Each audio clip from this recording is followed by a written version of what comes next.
Yang ketiga, apakah ini? Pengaruh yang manis dari urapan Roh Kudus yang menyangkupkan saudara untuk hidup kudus. Tanpa pertolongan Roh Kudus, saudara akan hidup seperti orang-orang lain yang tidak punya batasan-batasan. Saudara akan menyerah kepada daging saudara dan memuaskan hawa nafsu pikiran saudara. Manusia yang tidak dikuasai secara supernatural oleh Roh Kudus akan menjadi malas, jahat. Nah saudara, dunia ini penuh dengan orang-orang demikian, dan kita tidak bisa salahkan mereka karena mereka tidak punya kekuatan supernatural untuk menolong mereka untuk hidup kudus. Tetapi ada orang-orang Kristen yang tidak membiarkan dirinya dikuasai oleh Roh Kudus. Maka apa yang menguasai mereka? Daging mereka, nafsu mereka, indera mereka, dan dunia menguasai mereka, saudara. Dan lebih parah, setan-setan mulai merasuki mereka, saudaraku, sehingga mereka hidup mereka jahat, malas, tidak pernah rajin, malas selalu. Itu tanda daripada kita tidak dikuasai Roh Kudus.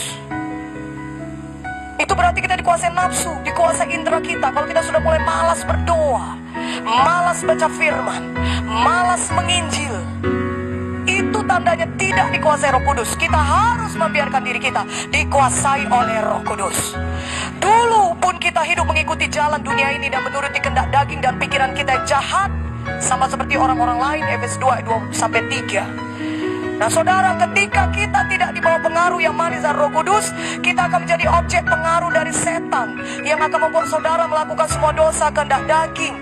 Saudara, kalau kita tidak membiarkan diri kita dikuasai Tuhan, kehidupan Tuhan, Zoe atau Roh Kudus, saudara, tidak kita biarkan menguasai kita, maka apa yang menguasai kita? Kehendak daging, pengaruh setan yang membuat kita semua jatuh dalam dosa kehendak daging. Semuanya, entah apapun itu, malaskah.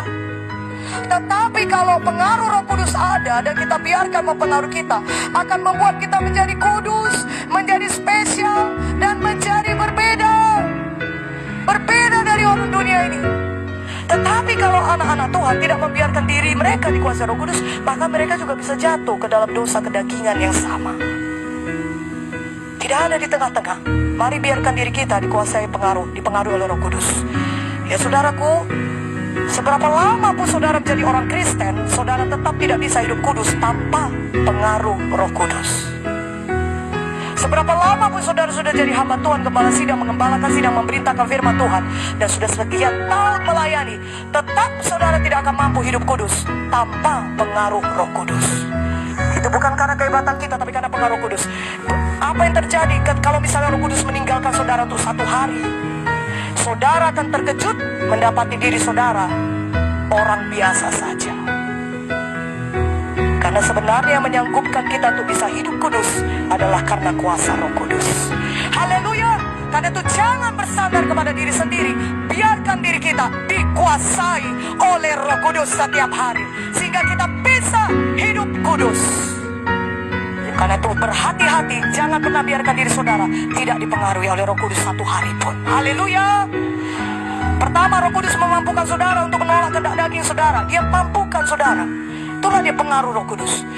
Disanggupkannya saudara, sehingga saudara bisa menolak kehendak daging. Saudara mungkin berpikir, ini kehendak daging ada pada kita. Kita belum mati saudara, kita masih hidup pada tubuh kita. Tidak ada di antara kita yang tidak kelihatan, masih kayak asap-asap, gak ada mata. Semua kita ada punya tubuh, amin. Karena itu ada kehendak daging itu pada kita. Tetapi kalau kita dikuasai Roh Kudus, kita mampu, kita punya kekuatan menolak kehendak daging, mematikan kehendak daging. Bayangkan itu hebatnya kuasa Roh Kudus. Ya saudara berasa udah kewalahan, apa yang harus dilakukan ini? Ini firman Tuhan berkata, Galatia 5:16-17. Maksudku ialah hidup oleh Roh, maka kamu tidak akan menuruti keinginan daging. Tidak akan. Saudara bisa dijamin untuk hal itu. Kalau kita membiarkan Roh Kudus menguasai kita, kita tidak akan menuruti kehendak daging. Gak suka pun kita. Gak suka, kita gak mau tahu, kita gak mau terlibat dalam itu. Makanya kita harus membiarkan diri kita dikuasai Roh Kudus dan berdoa. Karena ketika saudara berdoa dikuasai Roh Kudus, saudara akan dapatkan kekuatan supernatural itu untuk menolak kehendak daging.